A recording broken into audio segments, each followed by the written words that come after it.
What's up, everyone? I'm Fawn. Welcome back for another week to your favorite opinion series, The Fawn's Weekly.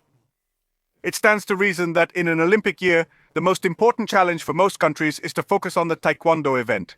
It's not a small challenge, especially in countries like ours, where this event has been the sole introduction not only for Taekwondo, but many times for Mexican sports as a whole.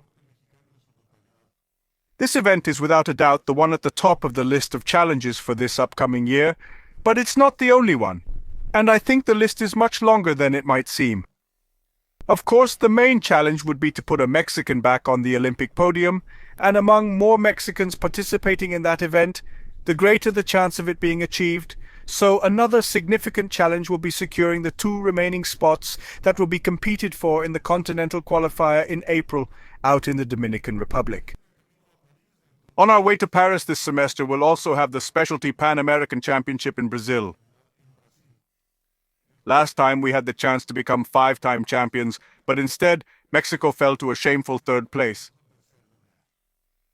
So this would be a good chance to redeem the team in the region, or at least bring in new talent to start their journey to 2028. But not just new talent. Those competing in the July Games should also be there because this event awards 40 significant points that could make a difference in the Olympic rankings. And speaking of points for the Olympic chart, another event to watch for is the President's Cup in March in Costa Rica, just like the Dominican Open right after the qualifier.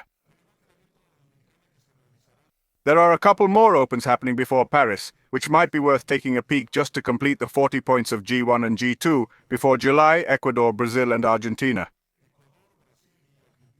I would rule out Mexico's participation in at least one of them. That's just for the adults because everything ends after July, but at the same time everything begins again with an Olympic cycle. Let's hope that this time it's in regular time. There's a Grand Prix at the end of the year announced in the WT calendar for December, but without a definite date or location, and without other Grand Prix previously also undefined in the year, so it probably won't happen, or maybe it will. We have to wait. What is certain is that the 6 months after the Olympic Games are more or less a limbo that countries take advantage of to reorganize and plan the strategy for the next 4 years.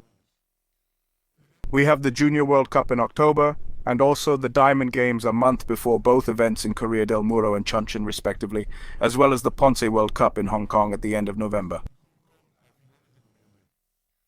As you see, it's going to be a pretty busy year on all fronts. Of course, I think that the vindication of Mexican Taekwondo in the Olympic Games should be prioritized, but it's also important not to lose sight of the rest of the events because they represent a very important start of the cycle and generation toward 2028. Obviously, we have to pay attention to the Ponce because perhaps it will be the next great inclusion within the hoops event for the next cycle. And last but not least, it will be the Mexican elections where it will be defined if there will be a change of administration, or we will continue with 4 more years of occurrences, blockings, and cynicism. If you liked the video, please consider subscribing to the channel, leaving a thumbs up on the video, as well as turning on notifications and of course telling a friend. Sharing our content is the best way to support us. But if you also want to help us in a more tangible way, I invite you to check out the channel's memberships or take a look at the virtual store.